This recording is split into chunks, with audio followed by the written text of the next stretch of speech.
Hello po ulit sa inyo mga kananay. Tara samahan niyo akong magluto ng masarap na ulam for today. Yung tipong gaganahan na naman ng iyong pamilya kapag nasubukan mo ang recipe na ito dahil sigurado kung swak na swak ito sa inyong mga panlasa. Tara samahan niyo po ako. So meron po ako diyang isang malaking pirasong bangus na nabili ko sa halagang 150 pesos. Tapos pina-slice ko na at nilinis ko na ng mabuti. Maglalagay naman tayo rito ng 1/2 cup na patis, 1/2 cup na kalamansi, at maglalagay rin tayo ng paminta. Mix lang natin siya at imamarinate natin siya ng mga 30 minutes.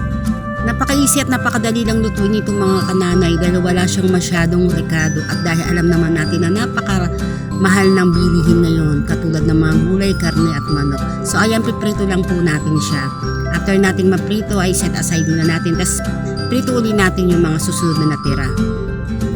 At kapag okay na, naprito na natin lahat yung ating bangus, dito naman sa isang pan ay maglalagay tayo ng konting mantika na pinagprituhan natin. Tapos ilalagay na natin yung ating bangus at ilalagay na rin natin yung ating pinagbabaran ng bangus kanina. Tapos pakukuluin lang natin siya at maglalagay tayo ng 1/2 cup na tubig. Ilalagay na natin yung ating siling panigang at yung ating kinchay. So napaka-easy at napakadali lang lutuin ito mga kananay. Subukan nyo, napakasarap talaga.